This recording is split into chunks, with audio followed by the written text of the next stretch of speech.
안녕하세요. DJ 라니입니다. 오늘의 사연 시작해 보겠습니다. 안녕하세요. 저는 20대 초반의 신체 건강한 대한민국 남성 강준호입니다. 저도 제가 이런 사연을 쓰게 될 거라고는 불과 얼마 전까지만 해도 상상도 할 수 없었어요.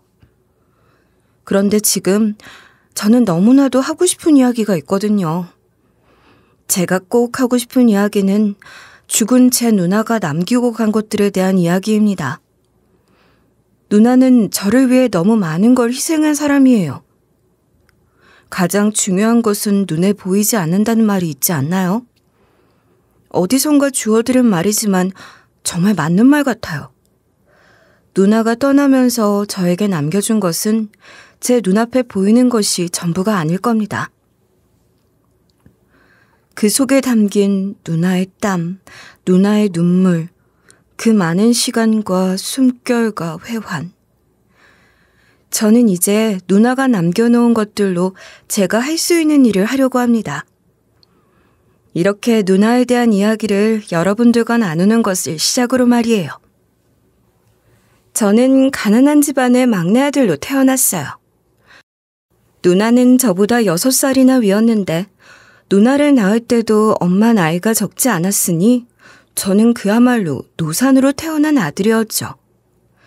요즘처럼 늦은 출산이 흔하던 시절은 아니었으니 엄마는 그야말로 조심 또 조심을 하고서도 위험을 감수한 출산을 하신 거였을 거예요. 형편이 어려웠으니 의료 혜택을 그리 많이 누리지도 못하셨을 거고 말입니다. 그래도 아들 낳았다고 엄마는 물론이고 아버지와 친가, 외가, 할머니, 할아버지까지 온 가족이 그렇게 좋아했다고 해요. 제가 태어날 때만 해도 아들 무슨 소용이냐, 딸이 최고다 하면서 딸의 가치에 세상이 눈을 뜨기 시작했던 시절인데 저희 집만큼은 여전히 고요히 완강히 유교의 그림자 아래에 있었던 모양이에요. 할아버진 그 시절에도 집안의 대를 잇는 것만이 가문의 운명을 좌우한다고 믿으셨던 분이고 할머니는 장손의 탯줄 운운하며 보관할 주머니를 직접 지어오기도 하셨대요. 네 누나 낳았을 땐 와보지도 않으시던 어머님이 탯줄 보관하라고 그런 걸 직접 만들어서 갖고 오셨더라고. 그래서 엄마는 그게 좋았어, 싫었어? 글쎄, 네 누나 생각하면 좀 씁쓸하기도 했고 너만 생각하면 할머니가 그렇게 좋아하시는 게 나쁜 건 없었지. 그렇구나. 내 친구들 엄마들은 다 딸밖에 없다고 그런다던데 우리 집은 아직도 아들 타령하는 집이라 난 고맙지 뭐. 네 누나는 배아파 낳았고 넌 마음 졸이며 낳았어. 틀림없이 아들이어야 한다고 생각하면서 말이야. 다행히 대를 이을 아들인 제가 태어났고 그날 할아버지는 없는 살림에 동네 잔치를 여셨다고 합니다. 그런 집안에서 저는 태어나고 자랐어요. 저를 중심으로 돌아가는 가족들의 열기 속에서 누나는 늘 한 발 물러나 있었죠. 어렸을 때 저는 그저 제가 특별해서 그런 줄 알았어요. 그땐 저 때문에 뒤로 물려진 누나의 희생 같은 것에 대해선 생각도 해본 적이 없었거든요. 가뜩이나 형편도 안 좋은 집안이었으니 귀한 아들인 제가 태어나는 바람에 누나는 어릴 때부터 희생을 많이 했을 거예요. 부모님이 뭐든지 제 것을 우선으로 하시는 바람에 누나는 늘 낡은 것, 남이 쓰던 것, 그마저도 없이 사는 것이 많았고 어떻게든 돈이 만들어지면 제 것을 먼저 장만해 주려고 하셨어요. 제가 두툼한 털장갑을 끼고 다닐 때 누나는 맨손을 주머니에 넣으며 오돌오돌 떨고 있었고 학교 앞 문방구에서 팔던 붕어빵도 저만 먹었어요. 누나는 난 붕어빵 안 좋아해 라며 고개를 돌렸죠. 어머님은 짜장면이 싫다고 하셨어. 라는 노래 가사가 저에게는 누나는 붕어빵이 싫다고 했었지? 그렇게 들렸다니까요. 어머님이 짜장면을 싫다고 하시고 누나가 붕어빵을 안 좋아한다고 하는 것의 의미를 알게 된 건 제가 초등학교 고학년쯤이나 되고부터였을 거예요. 그 즈음부터 어렴풋이 누나의 그런 희생들이 눈에 보이기 시작했던 것 같아요. 누나 가방 여기 이만큼이나 찢어졌어. 이걸 어떻게 들고 다녀? 엄마한테 말해. 아, 그거? 나도 알아. 이거 그냥 꿰매면 되는 걸 뭐. 별거 아니야. 이걸 어떻게 꿰매서 쓴다는 거야? 그건 아니지. 이참에 가방 바꿔달라고 해. 그럴 때도 됐다. 우리 집이 아무리 가난해도 이 가방은 진짜 아닌 것 같아. 가방 색에 맞는 실만 하나 사면 되는 걸 이깟일로 무슨 가방을 바꿔. 내가 밤에 꿰매서 새 가방으로 만드는 거 구경이나 해. 누나, 이 가방이 찢어진데 꿰맨다고 새 가방이 될 수나 있어? 솔직히 찢어진 거 아니어도 당장 갖다 버려도 될 정도인데? 누나가 그렇게 낡은 가방을 들고 다니고 낡은 교복에 낡은 신발을 신고 다닌 덕분에 저는 누나는 가지도 못한 수학여행도 가고 소풍도 가고 그랬다는 걸 나중에 알았고, 그런 것들을 깨닫기 시작하면서부터는 늘 누나에게 미안한 마음이 있긴 했지만 부모님은 물론이고 할아버지, 할머니까지 하도 아들 장손 하셨으니 미안한 건 미안한 거고, 아들이자 장손인 제가 그런 걸 누리는 게 어느 정도는 당연하다고 생각했던 것 같기도 해요. 미안하지만 어쩔 순 없다. 뭐 그랬던 것 같아요. 그런 제가 얄미울 법도 하고 억울할 만도 한데 누나는 저에게 늘 다정한 사람이었어요. 부모님이나 조부모가 보지 않을 때도 늘 저에게 잘해줬거든요. 엄마는 늘 바쁘셨고 나이가 많으셔서 그랬는지 늘 피곤하셨기 때문에 누나가 엄마처럼 저를 돌봐줄 때가 많았어요. 저는 그렇게 철없는 응석바지 동생으로 누나가 저에게 주는 것들을 받기만 하고 자랐습니다. 누나는 공부도 참 잘했어요. 학원은커녕 늘 집안일까지 도맡아 하느라 공부할 시간도 부족했을 텐데 어떻게 그렇게 좋은 성적을 받아오는지 신기할 정도였죠. 반면에 저는요. 제가 말끝을 흐리는 걸 보면 대충 감이 오시죠? 네, 전 지지리도 공부를 못했어요. 뭐 사실은 공부를 열심히 하지도 않았으니 할 말이 없기도 하지만 확실히 누나가 저보다 공부머리가 좋고 똑똑한 건 사실인 것 같았어요. 그런 것조차 장손만 귀하다 하시는 할머니 눈에는 곱게 보이지 않으셨던 모양입니다. 제가 성적을 못 받아오면 엄하게 성적 잘 받아온 누나만 도리어 싫은 소리를 들어야 했어요. 예, 넌 누나가 되어가지고 동생이 공부를 저렇게 어려워하는데 네 공부만 하면 다야? 네 성적이 그렇게 중요해? 계집애가 점수는 잘 받아서 못하려고. 할머니, 내 성적이 못 나온 걸 왜 누나한테 뭐라고 해요? 내가 다음번엔 꼭 2번보다 더 잘 받아올 테니까 그만 화 푸세요.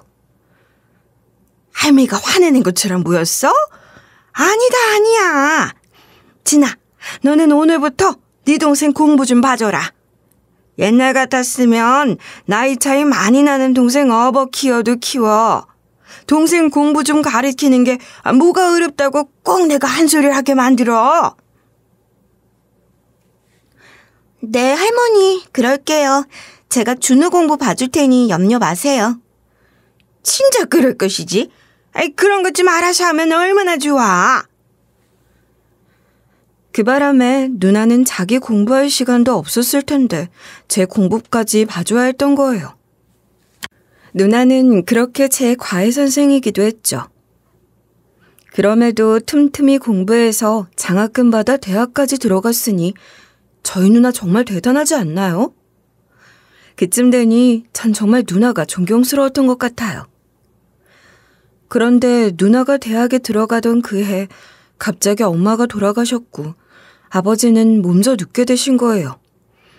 저는 겨우 중학생이었으니 누나는 졸지에 저희 집안의 가장 역할을 떠맡아야 하는 상황이 된 거죠.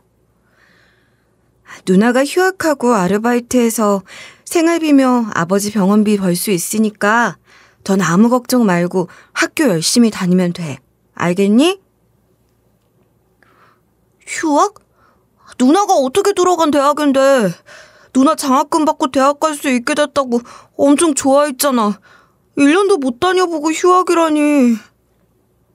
달리 방법이 없잖아. 당장 누나가 돈을 벌어야 우리 가족이 먹고 살 수가 있어. 말 그대로 휴학이야.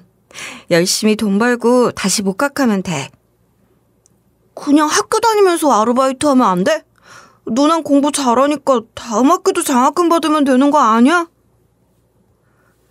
아르바이트 하면서 공부해선 장학금 받기가 어렵지. 그리고 나도 돈 벌 땐 열심히 돈 벌고 학교 다닐 땐 학교 생활만 열심히 하고 그러는 게 더 좋아. 그러니까 휴학은 내가 하고 싶어서 하는 거라고.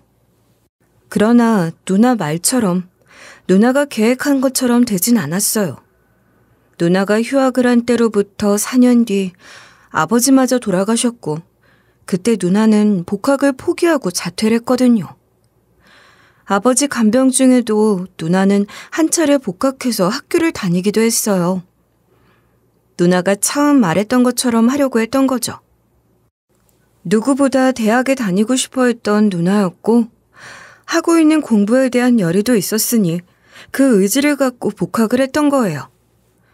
그렇지만 결국은 중간에 다시 휴학을 하고 말았고 결국은 자퇴를 할 수밖에 없었던 겁니다.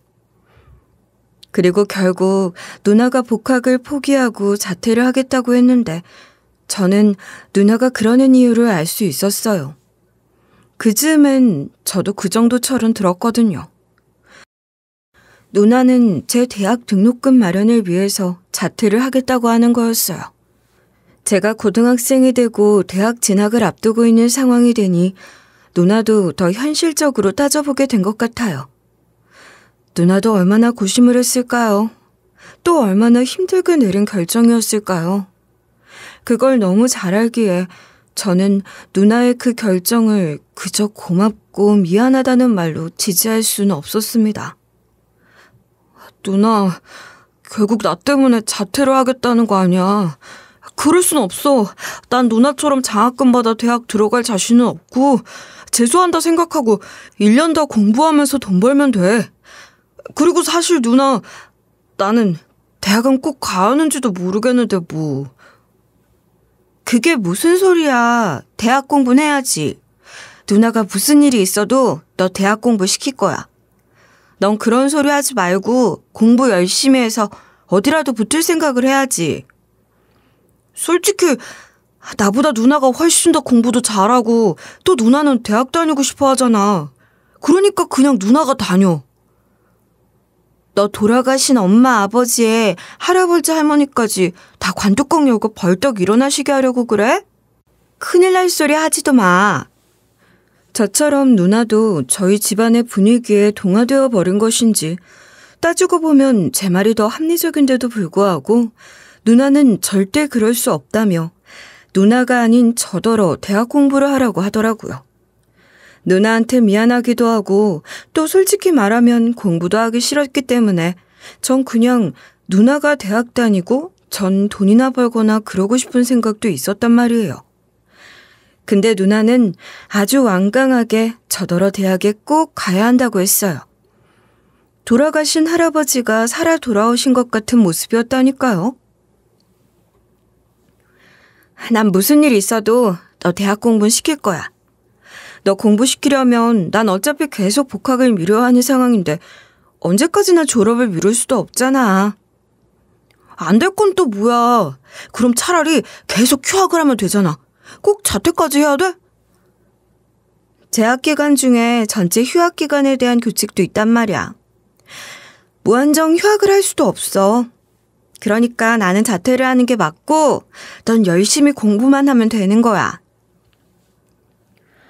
아, 누나, 지금 꼭 돌아가신 할아버지 같은 거 알아? 그러니? 그럼 좀 무섭겠네? 더 무서운 꼴 보기 전에 누나 말 듣는 거야. 이제 이 문제로 다시 얘기하는 건 없어? 알겠지? 그리고 누나는 바로 자퇴를 했고 아르바이트가 아닌 제대로 된 일자리를 찾아 여기저기 다니더니 시급이 꽤 괜찮다며 공장에 들어가겠다고 했어요. 대학 졸업은 못했어도 나름 괜찮은 대학에 다니고 있었고 성적도 좋았던 누나였으니 일반 사무직 일자리도 얼마든지 구할 수 있었을 텐데 시급 많이 준다고 야간 작업해야 하는 공장에 들어가겠다고 하더라고요. 솔직히 누나가 많이 아까웠어요. 그렇게 똑똑한 누나가 저 때문에 공장에 다니겠다고 하니 속상하기도 했습니다. 직업의 귀천이나 공장 다니는 걸 비하하는 게 아니라요. 전 그랬어요. 저희 누나는 똑똑한 사람이니까 그 똑똑한 머리 쓰는 일을 해야지 몸을 쓰는 일을 한다고 나선 게 안타까웠던 거예요. 그게 다 저 때문이라고 생각하면 그 안타깝고 미안한 마음은 몇 배로 커지는 것 같았고 말이에요. 저의 그런 마음과는 상관없이 누나는 그렇게 공장 일을 하겠다고 들어갔고 야간 공장에 다니며 제밥해주고 집안일까지 하는 생활을 시작했습니다. 그런 누나에게 미안해서라도 저도 철이 좀 들었어야 했는데 고등학교 3학년이 되어서야 겨우 철이 좀 들기 시작했던 것 같아요. 누나 때문에라도 공부를 좀 해야겠다는 생각이 그때서야 든 거예요. 그래도 그 덕분에 어지간한 대학에 들어갈 순 있게 됐어요. 그렇게 대학에 들어오니 유혹도 많더라고요. 다들 스펙 쌓기니 뭐니 신입생 때부터 취업 모드라고는 해도 그 안에서 다 놀궁리도 하는 거고 놀거리도 적지 않았어요. 그런 유혹을 모두 물리치고 공부만 했다고는 못하겠습니다. 덜어 어울려 다니긴 했지만 흥청망청하지 않으려고 노력했다 정도로는 말할 수 있을 것 같아요. 야, 강준호, 우리 이번에 제대로 한번 놀아보자. 저쪽에서도 잘 노는 애들로만 골라서 나온대. 어때? 같이 갈 거지? 그래? 아씨, 그런 애들만 나온다 그러는 거 보면 재미는 있겠다. 근데 나 이번엔 빠질게. 뭐? 야, 네가 빠지면 어떡해? 너랑 나랑 같이 나서줘야 분위기가 제대로 사는 거 몰라서 그래? 야, 나도 놀고 싶지. 가뜩이나 속 아픈데 꼬시지 마라. 그러지 말고 이번 한 번만 딱 놀고 다음번에 다른 걸 빠져. 이번 거는 진짜 대박이라니까? 딱 감이 오지 않아? 그래 임마, 느낌 완전 있다. 너무 재밌게 놀진 마라. 나 배 아프니까. 진짜 안 갈 거야? 진짜로? 너 진짜 후회한다? 우리 진짜 잘 놀 거거든? 응? 그래도 괜찮겠어? 그만해라. 고생하는 우리 누나 너도 알잖아. 누나 생각하면 내가 지금 정도로 노는 것도 미안한 거지. 그러니까 이번엔 빠져. 꼬시지 마. 얼핏 들어도 재미있을 것 같은 놀거리를 눈앞에 두고 참는 게 쉬운 건 아니잖아요. 한창 놀기 좋아할 나이이기도 하니까요. 그렇지만 저 나름의 기준을 정해두고 그 선을 지키려고 노력했어요. 고생하는 누나 생각하며 스스로를 다잡은 거죠. 쉽진 않았지만 저 나름대로는 그렇게 최소한의 양심을 지키자고 했던 겁니다. 그러다 하루는 시험 끝나고 친구들이랑 술 한잔 마신다고 모처럼 아침까지 놀다가 집에 들어왔는데 평소라면 퇴근하고 집에 와 있어야 할 누나가 아직 안 들어왔더라고요. 누나는 그날 점심때가 다 되어서야 집에 들어왔고 평소보다 몇 배나 피곤한 모습이었어요. 뭐야? 왜 이렇게 늦었어? 오늘 출근 안 하고 쉬는 거야? 내가 몇 시에 들어오든 너한테 보고하고 다녀야 하니? 아니, 그게 아니라 말도 없이 누나가 오던 시간에 안 와서 기다리기도 했고 또 지금 너무 피곤해 보이는데 얼마 못 자고 또 출근해야 하는 건지 걱정돼서 그랬지. 그게 걱정하는 말투였니? 넌 걱정을 그렇게 해? 왜 이렇게 늦었냐고 가볍게 한마디 시작했다가 된통 뒤집어쓴 기분이었어요. 평소 누나답지 않게 짜증을 엄청나게 내면서 까칠한 말만 뾰족하게 쏘아붙이는 거예요. 누나가 원래 그러는 사람이 아닌데 말이에요. 집에 늦게 들어온 것도 그렇고 밖에서 무슨 안 좋은 일이 있었나 보다 싶어서 그 자리를 얼른 마무리 짓고 싶어서 그냥 미안하다고 했죠. 알았어, 미안해. 내가 괜한 소리를 했어. 얼른 들어가서 쉬어. 아무 말 안 할게. 너야말로 몇 시에 들어온 거야? 너한테서 아직도 술 냄새가 진동을 해. 아침까지 마시고 들어온 지 얼마 안 됐지? 아니야, 첫 차 타고 들어왔으니까 들어온 지 한참 됐지. 우리 어저께 시험 끝나가지고 모처럼 동기들이랑 한번 뭉쳤거든. 넌 정말 도대체가 생각이란 걸 하고 사는 거야? 그러고 돌아다니고 싶니 정말? 너무 그러지 마. 나도 엄청나게 참고 자제하고 살아. 시험 끝나고 하루 정도는 괜찮지 뭘 그래. 하루 정도는 괜찮지 뭘 그래? 너 지금 그게 할 소리야? 내가 어떻게 너 공부시키는데 그러고 돌아다녀? 누나는 기어이 그 말을 하고 말더군요. 내가 어떻게 너 공부시키는데. 누나의 뼈 때리는 그 말에 대꾸할 말이 없었던 저는 그저 고개를 푹 숙였을 뿐 미안하단 말도 제대로 못했어요. 그 상황에선 무슨 말을 해도 누나에게 곱게 들리지 않는 것 같기도 했지만 할 말이 없었다는 게 더 맞는 것 같아요. 그리고 그날 이후 한동안 누나와 좀 서먹하게 지냈어요. 집안 공기는 눈에 보이지 않는 막 같은 게 씌어진 것 같았죠. 같은 공간에 있어도 말도 안 했고 말이 없으니 더 크게 울리는 게 있더라고요. 예를 들면 수돗물 트는 소리, 냉장고 문 여닫는 소리, 누나가 방에 들어가면 내는 한숨 소리 같은 것들 말입니다. 평소라면 누나는 저를 깨워 뭐라도 먹으라며 먹을 것을 챙겨주곤 했는데 저를 깨우러 오지도 않았고 부엌에서 조심조심 움직이는 인기척만 들리는 거예요. 나가보면 국을 끓여놨다거나 뭐 그렇게 먹을 것을 해놓긴 했는데 먹으라는 말은 안 하는 거죠. 저 역시 잘 먹겠다거나 고맙다거나 하는 말 없이 그냥 조용히 먹기만 했어요. 하루는 누나가 모처럼 TV를 보고 있길래 이때가 기회인가 싶어 누나 옆에 앉아 일부러 말을 붙여보려고 했거든요. 누나, 뭐 보는 거야? 이거 재밌어?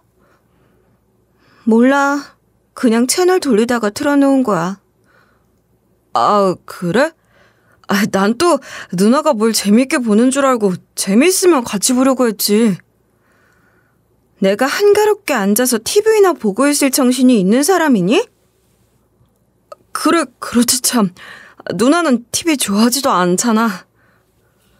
어떻게든 그렇게 앉아서 말을 붙여보려고 했는데 누나는 조용히 볼륨을 한 칸 줄이더니 결국은 TV를 꺼버렸고 저의 대화 시도도 거기서 멈추고 말았어요. 그 뒤로도 몇 번이나 더 저는 누나와 풀어보려고 계속해서 말을 붙일 기회를 엿봤고 며칠 뒤 빨래를 하려고 보니 세탁기 안에 누나 옷이 들어있길래 누나한테 물었어요. 나 지금 세탁기 돌리려고 하는데 여기 누나 옷도 같이 돌려줄까? 아니, 돌리지 마. 손빨래 하려고 일부러 그냥 둔 거야. 이거 굳이 손빨래 안 해도 되는 옷 아니야? 내 거 돌리면서 그냥 같이 돌릴게. 힘들게 손빨래 하지 말고 그렇게 해. 응? 같이 돌린다. 세탁기 돌리면 옷감이 얼마나 상하는지 아니? 손빨래 한다는데 왜 그래? 이리 내. 누나는 매섭게 제 손에 들려있던 누나 빨랫감을 빼앗듯이 챙겨가 버렸고 그날의 대화 시도도 그렇게 실패로 돌아가고 말았어요. 물론 제가 뭐 잘한 것도 없긴 하지만 아무리 생각해도 누나가 좀 이상한 거예요. 평소에 누나라면 저랑 좀 안 좋은 일이 있었더라도 누나가 먼저 다가와 풀려고 해야 하는데 제가 다가가도 받아주질 않잖아요. 저희 누나가 그럴 사람이 아닌데 말이에요. 그리고 그러는 동안에도 누나는 그날처럼 가끔 그런 식으로 퇴근 시간보다 늦게 귀가할 때가 있었고 그런 날은 어김없이 전보다 더 날카로운 것 같았어요. 누나에게 무슨 일이 있는 건 아닌지 걱정이 되기도 했지만 섣불리 물어보지도 못했습니다. 누나가 제 말을 잘 받아주지도 않았고 괜히 어줍지 않게 걱정하는 말을 했다가 지난번처럼 누나 기분만 상하게 할까봐 무섭기도 했거든요. 누나도 지칠 때도 됐지 싶더라고요. 벌써 몇 년째 혼자 생계를 책임지고 일만 하느라 누나의 삶이란 없었으니까요. 그 좋아하고 잘하던 공부도 못하고 대학도 포기하고 그런 상황에서 지치지 않는 게 이상한 거죠. 그렇게 누나를 이해하려고 했고 제가 얼른 대학 졸업하고 취직해서 그땐 누나 공부도 시켜주고 싶은 마음도 있었어요. 아, 그 전에 군대도 다녀와야 하죠. 참, 그런 생각을 하니 그럴 날이 까마득하게 느껴지기만 하던데 누나는 오죽했을까요? 그 생각을 하니까 정신이 번쩍 든다고 해야 할까요? 그렇더라고요. 누나에게 고맙고 미안한 마음이 파도처럼 몰려왔어요. 오글거리고 낯간지러운 말 잘 못하는 성격인 제가 누나에게 그런 제 마음을 전하려고 용기를 낼 정도로 말이에요. 누나, 요즘 많이 힘들어 보여. 내가 눈치는 좀 없고 무심한 동생이지만 그 정도는 보인다고. 살다 보면 이런 날도 있고 저런 날도 있는 거지 뭐. 신경 쓰지 마. 누나는 그렇게 짧게 말하고는 다시 입을 닫아버렸고 잠깐의 정적이 흘렀어요. 말을 더 이어가야 하나 어쩌나 하다가 모처럼 용기를 낸 것이니 그놈의 용기 조금 더 내어 이왕 입을 연 김에 끝까지 말해보기로 했어요. 나 알거든? 누나가 나 때문에 지금까지 누나 하고 싶은 거 하나도 못하고 고생만 한 거 말이야. 친구도 못 만나고 잠도 실컷 못 자고 대학도 못 다니고 일만 하면서 아끼고 또 아끼며 살았다는 거 나도 알아. 무슨 얘기를 하려고 그러니? 내가 지금은 뭐 할 수 있는 것도 없고 그렇지만 진짜 조금만 더 기다려줘. 내가 꼭 다 갚을게. 돈이 아니라 시간도 마음도. 누나가 잃어버린 거 내가 다 다시 찾아줄게. 나 누나 공부도 시켜줄 거야. 누나는 아무 말 않고 가만히 있었지만 저의 그 말에 어깨가 아주 조금 미세하게 떨리는 게 보였어요. 그러다 고개를 툭 떨구더니 그 긴 머리카락 사이로 조용히 눈물이 뚝 떨어지더군요. 뭘 기다려. 내가 언제 너더러 그런 걱정하랬어? 누나는 작은 목소리로 그렇게 말했지만 그 말은 울먹이는 소리와 함께 허공에서 흘러내리는 것 같았어요. 누나의 그런 모습, 그런 목소리를 들으니 저도 울컥해서 눈물이 금방이라도 주르륵 흐를 것 같더라고요. 눈물을 참느라 정말 혼났어요. 사나이가 누나 앞에서 약한 모습 보일 순 없잖아요.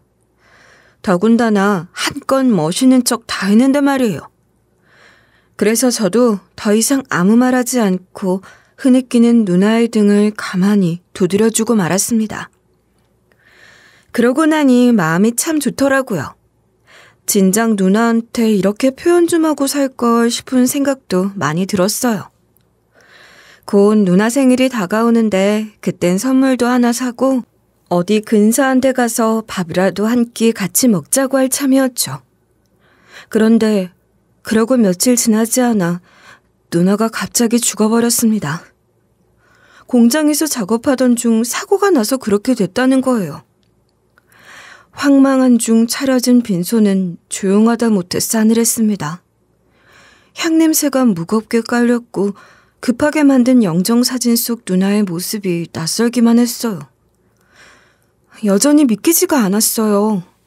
아무 일 없다는 듯이 출근했던 사람이 죽어서 돌아오다니요.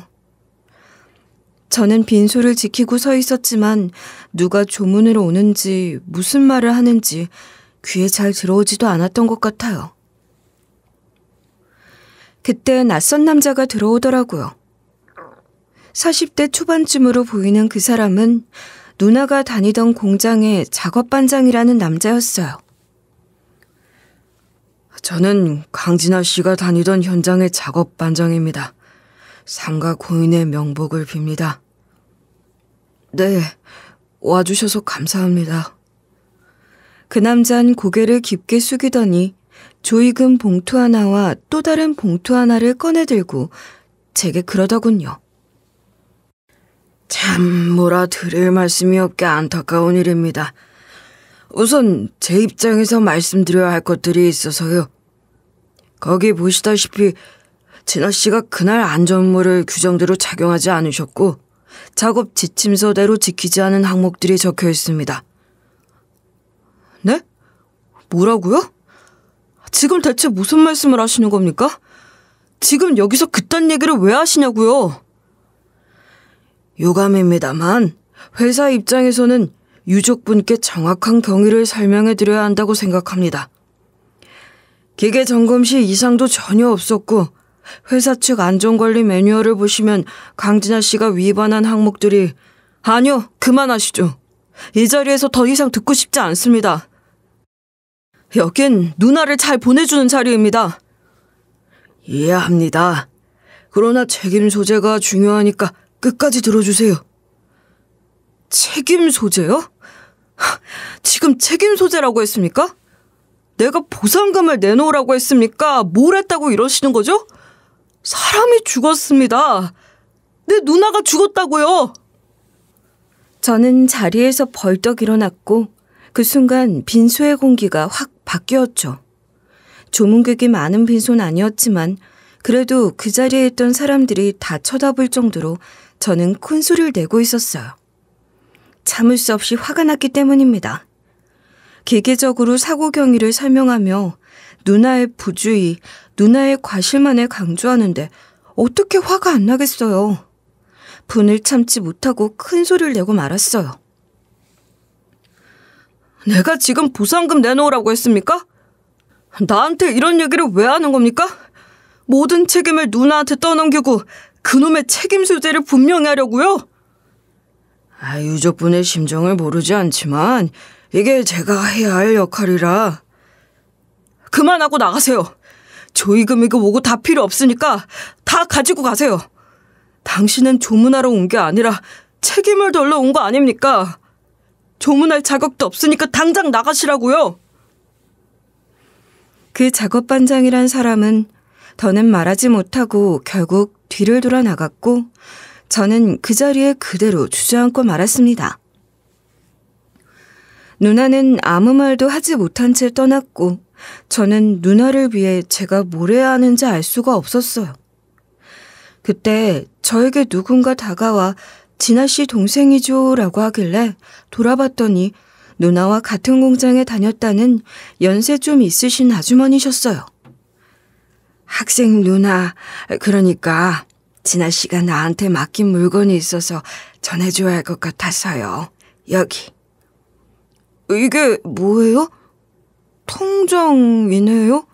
누나 통장인가요? 맞아요. 우리가 원래 공장에 들어갈 땐 개인 소지품을 갖고 들어가지 못하게 되어 있어요.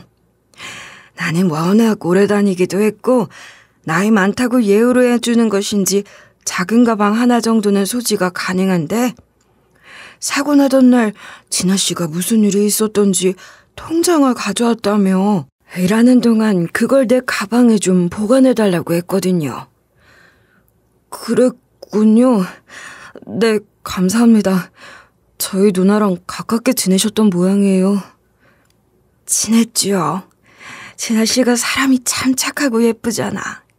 나를 잘 따르기도 했고 참 안타까운 사람이에요. 뭐라 할 말이 없습니다. 안 됐어요. 작업반장이란 인간이 와서 하던 짓을 생각하면 아직도 치가 떨렸지만 그렇게 진심으로 누나의 죽음을 슬퍼해 주시는 분도 계시다는 걸 알았으니 제 마음에도 위로가 되는 것 같았어요. 저는 몇 번이고 감사하다는 말씀을 드렸고 그 아주머니는 빈소에 한참 머물며 눈물을 흘리다 가셨습니다. 그렇게 장례를 치르고 나서야 그 아주머니가 주신 통장을 제대로 살펴봤는데 그 통장은 누나 이름으로 개설된 통장이었지만 통장 겉면엔 제 이름 석자가 커다랗게 적혀 있었어요. 애초에 누나가 공장에 들어가 돈을 벌겠다고 한 것부터가 저를 위한 것이었으니 거기서 번 돈을 모으는 통장 또한 온전히 저를 생각하며 만든 통장이라는 걸 한 번 더 느낄 수 있었고 누나의 그 마음이 느껴져 먹먹했어요. 누나가 죽고 없는 지금 그 통장 속 돈은 누나의 유산으로 저에게 남겨진 것이죠. 그러니 적법한 절차를 거쳐 상속세 같은 것도 내고 나야 받을 수 있을 겁니다.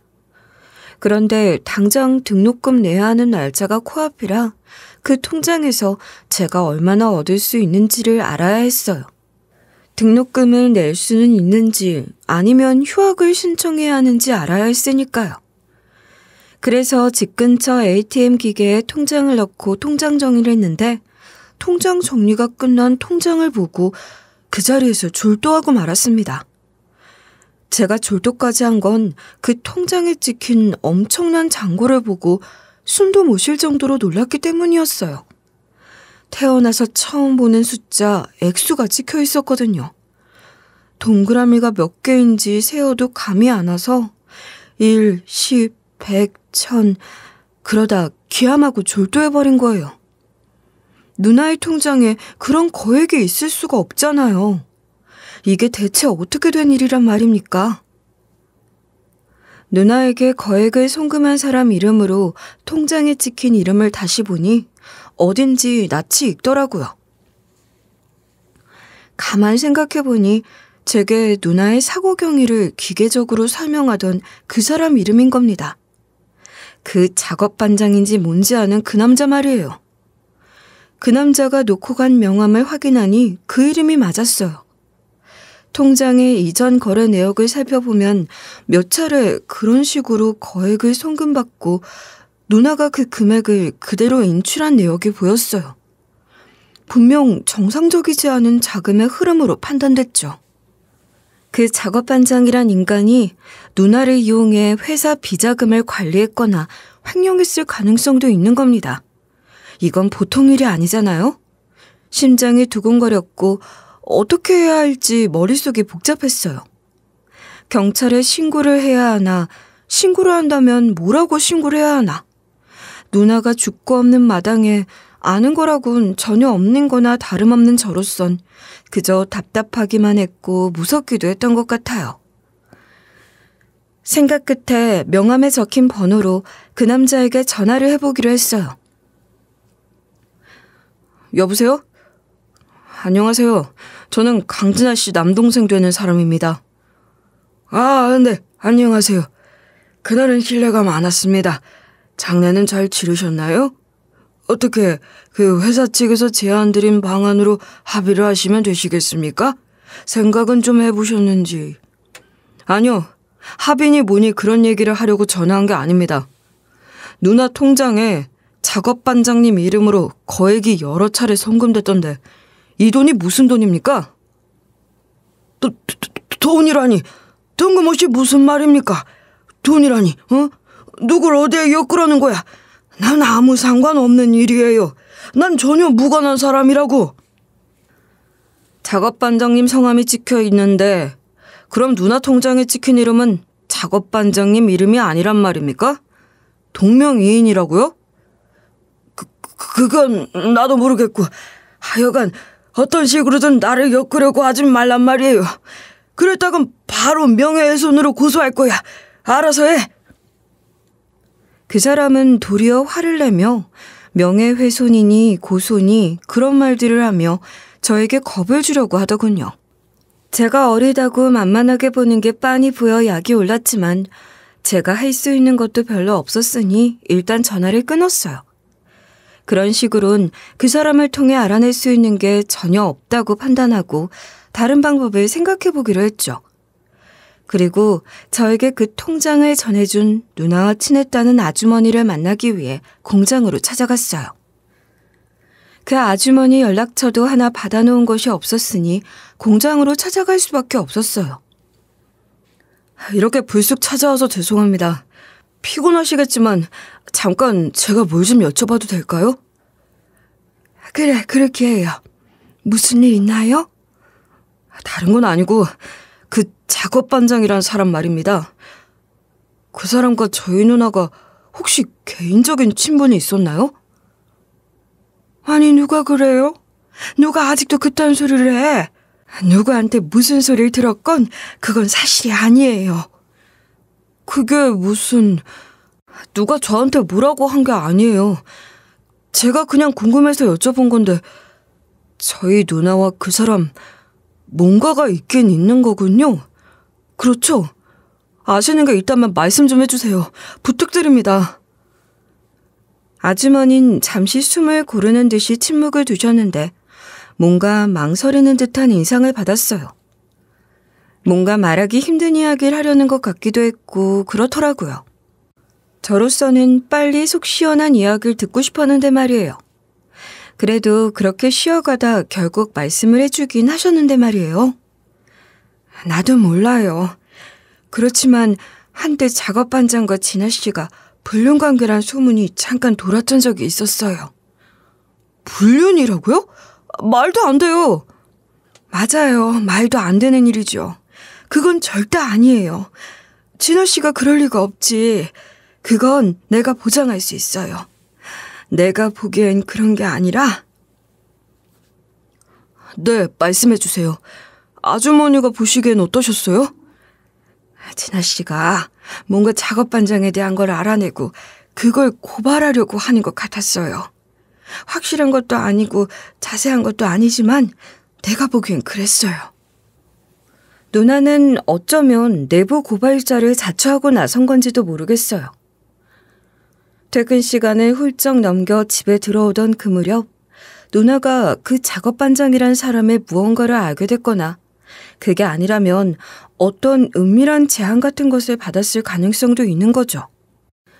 누나의 자의 혹은 어쩔 수 없는 상황에서 한 번 정도 나쁜 짓에 가담했으나 그건 아니란 판단을 하고 더 이상 그 일을 하지 않겠다고 했고 누나가 내부 고발자가 될 것을 염려한 그 작업반장이란 인간이 누나를 그런 식으로 처리해버린 건 아닐까요? 저 혼자 소설을 쓰고 있는 것일지도 모르지만 가능성이 전혀 없는 것도 아니잖아요. 그게 아니라면 누나 통장에 그 큰 돈을 어떻게 설명할 수 있겠습니까? 변호사를 찾아가 상담을 받아봐야 할지 아니면 경찰서를 찾아가야 할지 얼마나 고민했는지 몰라요. 그런데 아무런 단서도 증거도 없는 상태에서 그저 통장 거래 내역 하나만 갖고 제가 뭘 할 수 있을지 알 수가 없더군요. 본인이 아니면 통장 내역을 추적하는 것조차 쉽지 않다고 하던데 말입니다. 그렇게 고민만 하고 있었는데 그 작업반장이란 사람이 다시 연락을 해와 저를 만나자고 한 겁니다. 그렇게 딱 잡아떼더니 생각이 바뀌셨나요? 이젠 저한테 할 말이 생기셨어요? 그래요. 내가 오늘 마음먹고 나왔으니 솔직하게 다 털어놓겠습니다. 동생분, 아니 준호 씨가 아무것도 모르고 무슨 짓을 저지를지도 몰라서 제가 이렇게 찾아온 거예요. 내가 뭘 모르고 있다는 거죠? 속 시원히 얼른 얘기를 좀 해보세요. 네, 준호 씨가 뭘 어떻게 짐작하고 있는지 모르지만 진아 씨가 회사 내부에 어떤 일에 가담을 한 건 맞아요. 자금과 관련된 일이죠. 그럴지도 모른다고 생각에 생각을 거듭하고 추리에 추리를 해왔지만 그게 정말 사실이란 얘기를 들으니 다시 한번 망치 한 대가 머리를 치고 지나가는 것 같았어요. 제 누나가 그럴 일을 할 수 있는 사람이라고 단 한 번도 생각해 본 적이 없거든요. 그럴 리가. 누나가 그랬을 리 없다 싶었지만 반박을 하려고 해도 반박할 근거가 없는 거죠. 확실한가요? 자금과 관련된 회사 내부의 일이라는 게 대체 뭐란 말입니까? 그건 저도 잘 모릅니다. 워낙 극비리에 진행된 일이어서요. 지금 나랑 장난하자는 거예요? 모른다니. 당신이 모르면 누가 안다는 거예요? 당신이 그 돈을 송금한 건 맞잖아요. 저는 마지막 단계에서 자금을 옮기는 일만 했을 뿐이에요. 실질적인 일은 저보다 훨씬 윗선이 연루된 일이라 저 같은 사람은 자세한 내막을 알 수가 없죠. 그게 무슨... 아니, 그런 일에 대체 왜 저희 누나가 가담하게 됐다는 겁니까? 그것도 저는 알 수가 없어요. 저는 연락책, 마지막 전달자 역할밖에 한 게 없다고요. 기가 막혔습니다. 죽은 누나가 어쩌다 그런 일에 가담하게 된 것인지, 그런 일만 아니었다면 누나는 지금도 제 옆에서 그 따뜻한 미소를 지어주고 있었을 텐데 어쩌다 그런 상황까지 가게 된 것인지 저는 그 이유에 대해서도 전혀 알아낼 수 있는 게 없더라고요. 그래서 내가 결론적으로 하려는 말은 말입니다. 그냥 덮으세요.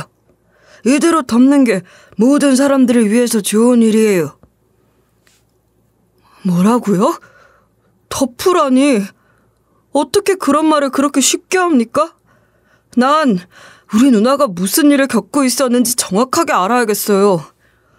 어쩌면 누나가 왜 어떻게 죽었는지 알 수 있을지도 모르겠네요. 이런 어린 분이 겁이 없으시네. 긴 말 안 할게요. 그냥 덮는 게 신상에 좋을 겁니다. 대신 통장의 그 돈에 대해선 그 누구도 묻지 않을 거예요. 그러니까 그 돈 갖고 가만히 있는 게 좋을 거예요. 기가 막혔어요. 그러니까 쉽게 말해서 그 돈 받고 입 다물라는 거잖아요. 어이가 없었고 약이 올랐어요. 작업반장은 더 이상은 그 어떤 설명도 해주지 않았고 괜히 여기저기 들추고 다니다간 큰 코 다칠 테니 섣부른 짓은 하지 말라는 마지막 말을 경고처럼 남기고 먼저 자리를 떴고 저는 홀로 카페에 한참 동안 앉아 있었지만 머릿속은 좀처럼 정리가 되지 않았습니다. 누나가 남긴 재산에 대한 상속 절차가 진행되는 동안 저는 잠도 못 잘 정도로 고민을 많이 했어요. 만에 하나 작업반장의 말이 사실이라면 제가 무언가를 밝히려고 해도 그건 계란으로 바위치기가 되는 건 아닐까 싶은 생각이 제일 많이 떠올랐던 것 같아요. 끝이 빤히 보이는 승산 없는 싸움은 한 게 아니잖아요. 그뿐 아니라 죽은 누나의 명예만 더럽히게 되는 건 아닐지 그게 걱정이 되기도 했습니다. 소위 윗선이라고 하는 그 높은 사람들은 얼마든지 그런 일을 꾸밀 수 있는 힘과 능력이 있는 사람들일 테니까요. 다른 건 몰라도 누나의 명예가 더럽혀지는 건 막고 싶었어요. 저희 누나는 정말 훌륭한 사람이잖아요. 정말 대단한 사람이라는 거 여러분들도 잘 아시죠? 그러니 쉽게 뭔가를 파헤치거나 하는 것이 쉽진 않았어요. 반면 그 작업반장이 거짓말을 하고 있는 거라면요? 그 돈은 윗선에서 관리하는 자금이 아니라 그 남자가 횡령한 돈이라면 어떻게 되는 걸까요? 정말이지 이러지도 저러지도 못하고 그렇다고 제가 할 수 있는 무언가가 뚜렷하게 있지도 않았어요. 뭐라도 나오지 않을까 하는 심정으로 누나의 유품들을 샅샅이 뒤지기는 했죠. 휴대폰이나 메모장, 누나가 읽던 책 같은 것들까지. 누나가 뭔가 남겨놨을 것 같은 건 모조리 뒤졌지만 관련된 것은 찾을 수가 없었습니다. 그 사이 상속 절차가 마무리되어 누나가 남긴 그 돈이 제 수중에 들어왔어요. 상속세를 제하고도 거액의 돈을 상속받게 된 겁니다.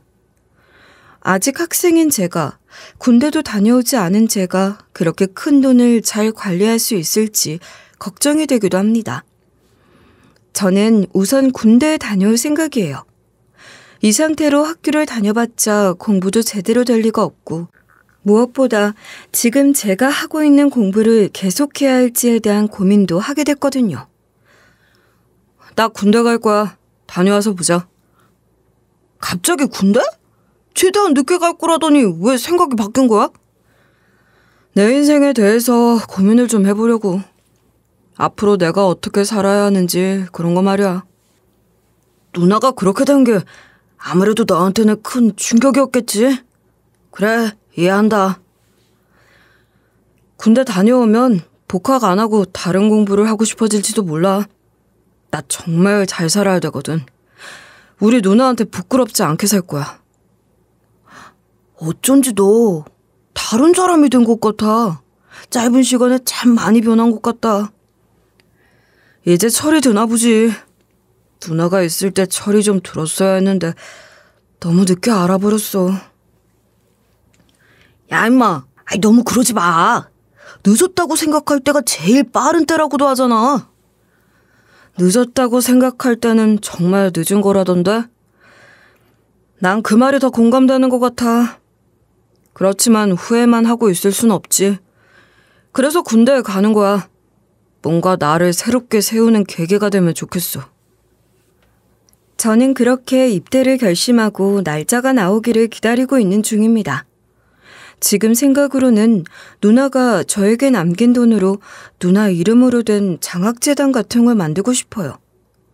누나 같은 소년소녀 가장들을 위한 장학금으로 그 돈을 쓴다면 분명 누나도 좋아할 것 같거든요. 얼마 전엔 누나의 생일이었어요. 올해 생일엔 제가 진짜 누나를 기쁘게 해주고 싶었고 그래서 더 기다렸던 날인데 누나 없이 홀로 맞게 되었네요. 장례 치르고 누나를 납골당에 모신 지 얼마 되진 않았지만 의미 있는 날이니 누나가 생전에 좋아하던 꽃으로 꽃다발 하나 만들어서 납골당에 갔는데 저에게 통장을 주셨던 그 아주머니께서도 오셨더라고요. 누나 생일이라고 왔군요. 아유, 꽃다발이 참 예쁘네. 진아 씨가 참 좋아하겠어. 누나 생일까지 챙겨주시고 정말 감사합니다. 여기서 또 뵐 거라고는 생각도 못했어요. 내 생일에도 진아 씨가 챙겨줬었거든. 생일이라고 특별할 것도 없이 보내는데 진아 씨가 마음 써준 덕분에 내 생일을 특별하게 잘 보냈던 기억이 잊히질 않아요. 그래서 나도 진아 씨 만나러 온 거예요. 누나가 먼저 마음을 썼기 때문이라곤 해도 그런 마음을 함께 내어주신 것도 고마운 일이잖아요. 저는 누나 대신 그 아주머니께 맛있는 밥 한 끼 사드리고 싶어서 함께 식사라도 하시자 하며 모시고 갔어요. 밤마다 누나와 함께 공장에서 일을 하며 이런저런 이야기도 많이 나누셨던 것 같고 제가 모르는 누나의 모습들을 많이 알고 계시는 분이란 생각을 하니 잘 모르는 분이지만 친근하게 느껴졌던 것 같아요. 진아 씨 생일상을 내가 받아 먹어도 되는 건지 모르겠어요. 무슨 말씀이세요? 저희 누나와 가깝게 지내셨던 분이라는 것만으로도 저한텐 특별한 분이세요. 전 사실 누나에 대해 모르는 게 너무 많았던 것 같아요. 원래 가족이라는 게 그런 거 아니겠어요? 가장 가까우면서도 하지 못하는 말들이 많은 것도 가족인 거죠. 진아 씨도 그랬을 거예요. 자기 힘든 이야기는 동생에게 안 하고 싶었을 테고 말이에요. 누나가 많이 힘들어했나요? 누나 얘기 듣고 싶습니다. 뭐라도 기억나는 게 있으면 말씀해 주세요. 글쎄, 뭐가 있을까? 아, 맞아. 얼마 전에 동생이 학교 졸업하고 취직하면 공부시켜줄 거라고 했다면서 그 얘기를 한참 했었어요. 어찌나 좋아하던지. 그 얼굴이 꼭 어린애 같았죠. 정말요? 누나가 그런 이야기를 했어요? 그렇게 좋아했다고요? 그렇다니까요. 동생이 아직 어린 줄로만 알았는데 뒷바라지한 보람이 있다며 뿌듯했어요. 세상에, 누나가 그런 얘기를 공장에서도 했다는 걸 들으니 또 울컥하며 눈시울이 뜨거워지는 게 느껴졌어요. 그런 얘기 진작 좀 할걸. 뭐 그리 어려운 것도 아니었는데 그 말 한마디 못하고 살았나 싶기도 했어요. 제가 철이 많이 없었죠. 그런 이야기도 이제야 해주고 제가 참 잘못한 게 많습니다. 그렇게 생각하지 말아요. 그건 진아 씨가 바라는 것도 아닐 거예요. 진아 씨는 동생을 늘 믿었어요. 아끼는 만큼 믿었다고요. 그걸 잊지 말아요. 그렇게 말씀해 주셔서 정말 감사합니다. 오늘 이렇게 이곳에서 만나게 된 것도 누나가 저한테 준 선물 같아요. 이렇게 좋은 말씀 들을 수 있어서 정말 좋아요. 내가 뭘 그냥 떠오르는 대로 얘기하는 것뿐이에요.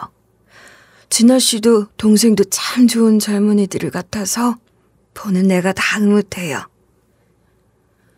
그 아주머니를 만난 덕분에 저는 마음이 한결 가벼워진 것 같아요. 저를 억누르고 있던 부담이나 죄책감 같은 것들이 조금은 더 좋은 기운으로 바뀐 것 같거든요. 이 마음 그대로 군대 가서 더 좋은 생각들 많이 하고 저 자신을 갈고 닦고 싶습니다. 이제라도 정신 똑바로 차리고 살아야죠. 누나의 목숨값이 헛되지 않도록 하려면 누나가 남긴 돈 잘 운용해서 누나 이름으로 된 장학재단을 꼭 만들고 싶어요. 공부도 열심히 하고 그렇게 제 몫의 역할을 해내며 살고 싶습니다. 너무나 갑작스럽게 또 너무나 잔인하게 일어난 그 사고로 누나를 잃었지만 누나의 죽음 후 저는 누나의 목숨값이라 할 수 있는 큰 돈을 얻게 되었죠. 누군가의 목숨에 값을 매긴다면 그게 얼마여야 할까요? 누나의 생을 대체할 수 있는 돈이란 세상 어디에도 없는 건데 말입니다. 그러나 누나의 죽음을 한탄만 하고 있지는 않을 거예요. 제 손에 남겨진 이 돈이 그저 상실의 증표가 된다면 누나의 죽음은 너무 허무할 테니까요. 저는 누나가 살아있을 때처럼 따뜻하고 단단한 손길로 누군가의 삶을 끌어올릴 수 있도록 그렇게 누나의 뜻을 이어가고 싶어요. 저는 누나의 마음을 세상에 다시 심고 싶은 마음으로 살 겁니다. 누나가 목숨을 잃은 그 자리에서 누군가의 인생이 새롭게 시작할 수 있도록 말이에요. 누나에게 하지 못한 말, 또 듣지 못한 말들이 너무 많지만 그건 누나를 다시 만나서 듣기로 하고 그때까지는 이 삶을 후회 없이 살아가야죠. 여러분, 저 그렇게 잘 살고 있겠죠? 누나도 저를 응원하고 있으리라 생각합니다. 여러분도 많이 응원해주세요. 사실 저 용기가 필요해서 이 글을 쓰게 된 건지도 모르겠어요. 앞으로 살아가는 동안 겁이 나고 위축되는 날들도 분명 생기겠죠. 그때마다 초심을 잃지 않고 잘 해낼 수 있도록 저 스스로에게 다짐을 하는 한편 여러분들의 응원을 받고 싶은 것 같아요. 끝까지 들어주신 감사한 여러분, 이제 제 이야기를 마치려고 해요. 따뜻하고 힘이 되는 응원의 말씀까지 남겨주신다면 더할 나위 없이 감사할 것 같습니다. 여기까지 들어주신 것 다시 한번 감사드려요. 감사합니다.